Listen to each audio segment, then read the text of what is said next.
कभी खुशी कभी गम तो पक्का देखी होगी आपने। उसमें ऋतिक रोशन हैंडसम लड़का है, बड़ों की इज्जत करता है, पढ़ाई लिखाई में अच्छा है और पापा का बिजनेस संभालने के लिए भी तैयार है। लेकिन जहां शाहरुख खान यानी कि उसका बड़ा भाई आया नहीं, सब उसको भूल जाते हैं। इनफैक्ट उनकी माँ का भी एक क्लियर फेवरेट बेटा है, जैसे कि सारी माओ का होता है, यानी कि बड़ा बेटा।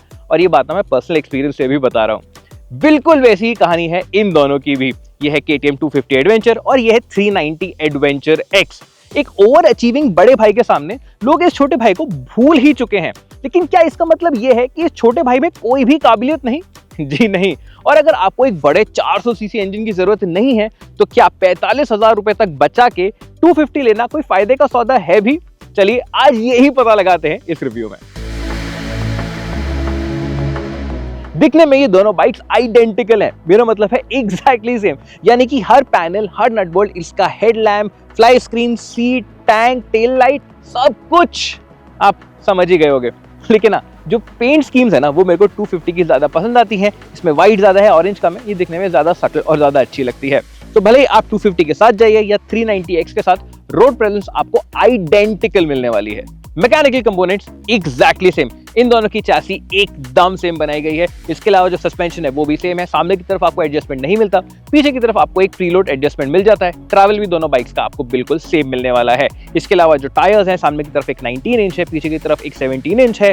उसके अलावा दोनों के साथ अलॉय व्हील्स आ जाते हैं और दोनों के टायर्स के सेक्शन भी एग्जैक्टली सेम है। इसका मतलब यह है कि इन दोनों को चलाने का एक्सपीरियंस, जो इसकी हैंडलिंग का एक्सपीरियंस है, वो भी बिल्कुल सेम ही रहने वाला है। सिटी के अंदर इन दोनों को चलाना बहुत ही आसान फील होता है, ट्रैफिक को काटने में मजा आता है और ये बाइक बहुत ही फ्लिकेबल फील करती है। कोई डायरेक्शन चेंज करना हो तो उसमें भी बिल्कुल भी ज्यादा एफर्ट नहीं लगता है। इन दोनों को चलाने में ना वाकई मजा आता है। डायमेंशंस यानी कि सीट हाइट, ग्राउंड क्लियरेंस और राइडिंग पोस्चर इन दोनों बाइक्स का आइडेंटिकल है। लेकिन हाँ, वो बड़ा भाई है ना, तो वो 5 किलो भारी हो गया है। अब इसका मतलब ये है कि दोनों बाइक्स ही बड़ी कंफर्टेबल हैं। जो इनका राइडिंग पोस्चर है वो भी एकदम अपराइट रहता है, रिलैक्स रहता है। तो भले आप इसको सिटी में चला रहे हो या फिर किसी हाईवे टूरिंग पे लेके जा रहे हो, ये बाइक्स रिलैक्स रहने वाली है, आपको थकान जल्दी नहीं होगी। प्लस अगर आपको कोई क्विक यू टर्न भी लेना है तो वो बड़ा आसानी से इनके साथ हो जाता है। ये जो सीट हाइट है ये भी बड़ी अप्रोचेबल है, यानी कि मेरी हाइट है 5 फुट 7 इंचेस और मैं टोस के ऊपर आराम से इस बाइक को कंट्रोल कर सकता हूं। और जो 5 किलो का वेट डिफरेंस भी है ना, वो आपको फील नहीं होने वाला, ना ही इनको चलाते हुए ना ही इनको पार्क करते हुए। फीचर्स जैसे कि राइड बाय वायर थ्रॉटल, एक slipper clutch, bidirectional quick shifter, dual channel ABS जिसमें से आप रियर का स्विच ऑफ भी कर सकते हैं। इसके अलावा एक टाइप C चार्जिंग पोर्ट और एक TFT स्क्रीन जिसके साथ अपना फोन भी पेयर कर सकते हैं। उसके साथ आपको कॉल एंड SMS अलर्ट मिल जाएंगे, ऑडियो भी कंट्रोल हो सकता है और आपको एक टर्न बाय टर्न नेविगेशन भी मिल जाएगा। ये सब कुछ दोनों बाइक्स में सेम है। और जहां तक फीचर्स की बात है, ये दोनों बाइक्स काफी प्रीमियम है और इनमें कुछ मिसिंग तो फील नहीं होता।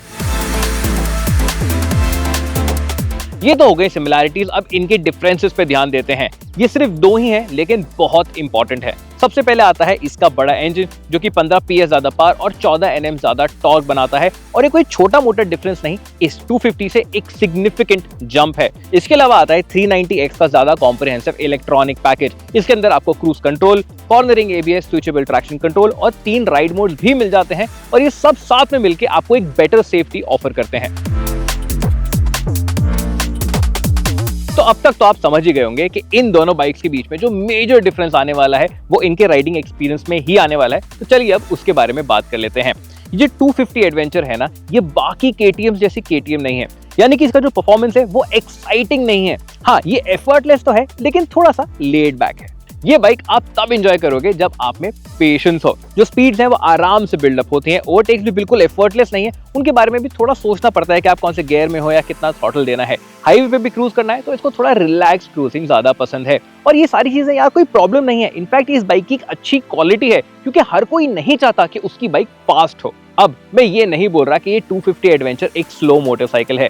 अगर आपको किसी को क्विकली ओवरटेक करना है तो आपको डाउनशिफ्ट करना पड़ेगा और तब ये बाई डायरेक्शनल क्विक शिफ्टर क्या मक्खन की तरह काम करता है।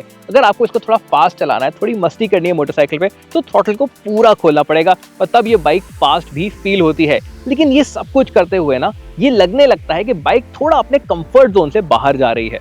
वो इसलिए क्योंकि जिस तरीके से बाइक पावर डिलीवर करती है ना, वो थोड़ा अजीब है। इसका जो इनिशियल पिकअप है वो तो एकदम शार्प है, लेकिन फिर पावर ठंडा पड़ जाता है और वो वापस रिज्यूम होता है 6000 RPM के बाद। और 6000 आरपीएम से थोड़ा सा पहले 5000 आरपीएम के पास एक ऐसा स्पॉट आता है जहां पे एकदम से भर के वाइब्रेशंस आती हैं और फिर चली जाती हैं। और क्योंकि जो इसका सबसे यूजेबल पावर बैंड है वो 5000 से 6000 के आसपास का ही है, आप बार बार उन वाइब्रेशंस में जाते रहते हो जो आपको थोड़ा इरिटेट करती रहती हैं। अगर आप उससे नीचे रहते हो तो पावर की कमी फील होती है, अगर आप उससे ऊपर रहते हो तो फिर इंजन का नॉइज भी इसमें काफी बढ़ जाता है। 100 बात की एक बात, इस बाइक को ना रिलैक्स तरीके से चलाने में ज्यादा मजा आता है। और अगर आपका भी वही नेचर है कि आप आराम से कहीं पहुंचना चाहते हो, मोमेंटम कैरी करना चाहते हो, तो आपको ये बाइक चलाने में डेफिनेटली मजा आने वाला है। और जो बाकी छोटी मोटी चीजें हैं जैसे कि डाउनशिफ्ट करना पड़ेगा, थ्रॉटल पूरा खोलना पड़ेगा, उस सब की तो नेचुरली आदत पड़ ही जाती है।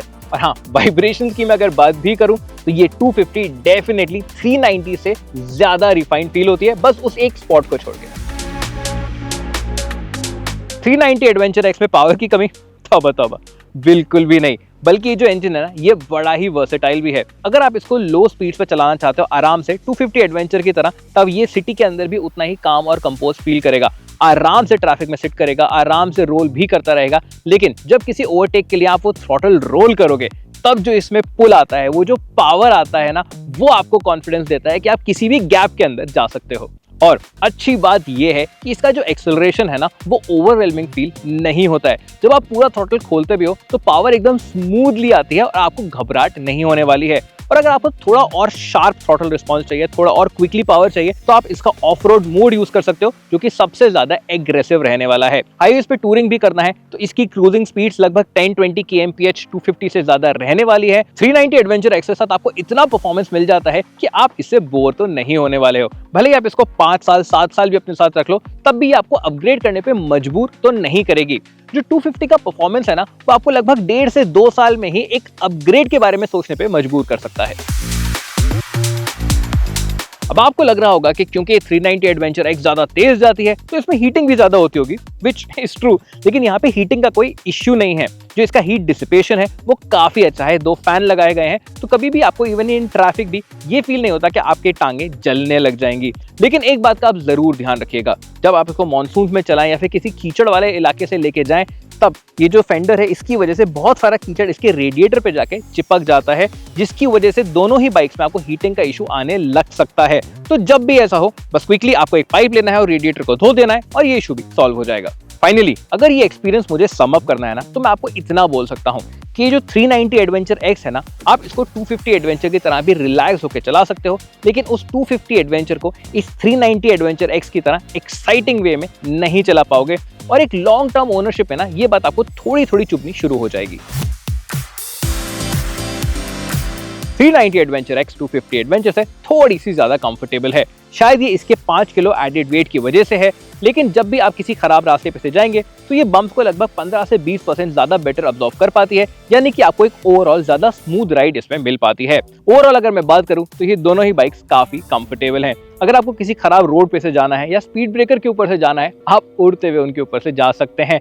प्लस अगर कोई ज्यादा ही खराब रास्ता आ जाए तो बस खड़े हो जाइए। स्टैंड अप पोजीशन भी इनकी काफी कंफर्टेबल रहने वाली है और तब तो आपको रोड भी फील नहीं होगी। तो आपको कहीं भी इन बाइक्स के ऊपर जाना हो, ये कैपेबिलिटी रखती है कि आपको आपकी डेस्टिनेशन तक पहुंचा ही देंगी। अब इनके अंदर रियर पीलोड एडजस्टमेंट भी आता है। अगर मेरी मानिए कि अगर आपका वेट 60 किलो से कम है या फिर 90-100 किलो से ज्यादा है, तभी आपको वो एडजस्ट करने की जरूरत पड़ने वाली है। रेगुलर वेट के लोगों के लिए आपको जो स्टॉक सेटिंग है वही कंफर्टेबल फील होगी।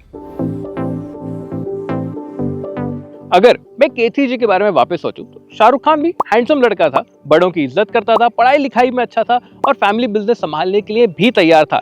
यानी कि वो सारे काम कर सकता था जो कि ऋतिक रोशन भी कर सकता था, लेकिन उन सब के ऊपर उसमें वो दम था कि वो पापा से अलग हटके अपनी जिंदगी अपने टर्म्स पे जिए। यानी कि वो एक ऑलराउंडर था। और वही सेम कहानी यहाँ भी है। ये 390 वो सारे काम कर सकती है जो वो 250 कर सकती है, और फिर ये 390 वो काम भी कर सकती है जो कि 250 नहीं कर पाती है। और अगर इन दोनों के बीच में ना 80,000 से 1 लाख तक का भी डिफरेंस होता तो मैं आपको साफ बोलता यार कि पेट्रोल के पैसे बचाओ और 250 चलाओ। और अगर सिटी में ही ज्यादा बाइक चलाने वाले हो तो एडेड पावर और परफॉर्मेंस की आपको जरूरत नहीं पड़ने वाली है।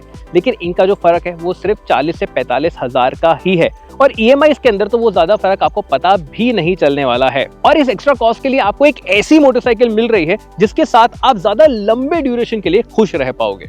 और अगर अब भी आपको लगता है कि आपको इस एडेड परफॉर्मेंस और किट की जरूरत नहीं है, तो फिर आप 250 एडवेंचर ले सकते हो। ये भी एक अच्छी मोटरसाइकिल है और 45,000 का पेट्रोल डलवाओगे तो बाइक बहुत लंबी ड्यूरेशन के लिए चल भी जाएगी। बस मेरी एक बात मान लेना, 250 एडवेंचर लेने के बाद 390 एडवेंचर की टेस्ट राइड लेने मत निकल जाना।